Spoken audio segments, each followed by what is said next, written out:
We have already met the 9 stages of the human act. We've put them into a grid and noticed patterns. And we claimed that when these stages are all working well together, that helps us with good choices, with positive changes, even with beauty.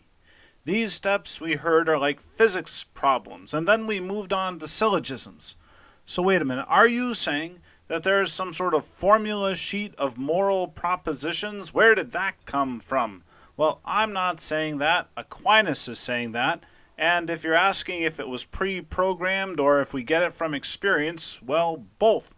Obviously, there are some truths that you cannot not know, just as there are some pains that you cannot not feel. And there are some things, happiness, that you can't not want. This, remember, is not artificial. It's a natural system. That means the stages, they do what they do. Our job is to try to get them to work well. All 9 stages, giving us what we need so that we can move forward. Like a printer. Perfect. Unless it's jammed and you get nothing, or it's malfunctioning and useless. So we're looking for something in the middle, what Aristotle called the golden mean. From stage 1, getting enough information without being hyper-focused, and to build that function, consider sketching from nature. That'll wake up the senses, or listening to simple, pure melodies. Develop a taste for harmony, a receptive mind. A deficiency would be not recognizing threats. Excess would be seeing them everywhere. Consider literature, tragedies where fortunes are overturned, or fairy tales where courage is rewarded and a resolution is found. Tools and threats are everywhere. It's no small thing to tell them apart. Well-ordered emotions, not unfeeling nor unstable. Consider epic poetry for a taste of grandeur, and character analysis for a sober critique of different possible reactions. Models for how to face challenge with fortitude, and how to face pleasures with temperance. A true understanding of concepts, not ignoring or overcomplicating them. Consider laboratory measurements to identify patterns, and arithmetic which demands precision, holding concepts that are both stable and flexible. The gullible never denies a proposition. A cynic denies them without reason. Testing hypotheses in a lab trains us to demand evidence. In geometry, we arrange axioms so that their implications are undeniable. Sound judgment.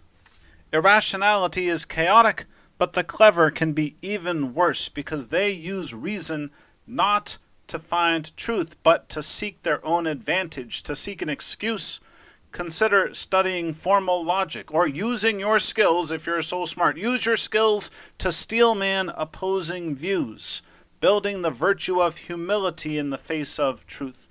Sloth is lacking intention. The obsessed have a disordered amount.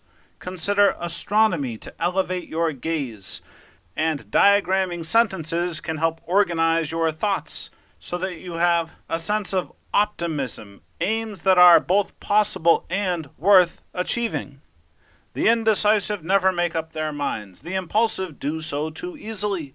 Consider debate competitions where you're assigned a position and go, or writing out a formal speech in which you perfect your case, developing a sense of justice, a resolution to give each what it is due.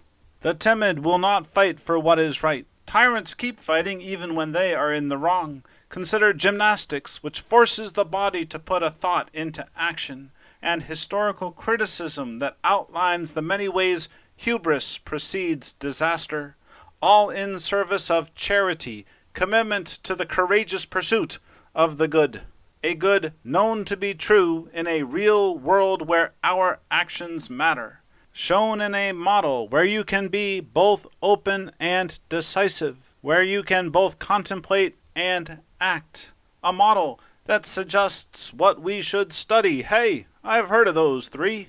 And that carefully distinguishes between those who do not feel, those who do not wish, those who do not act, and those who can't decide what to do.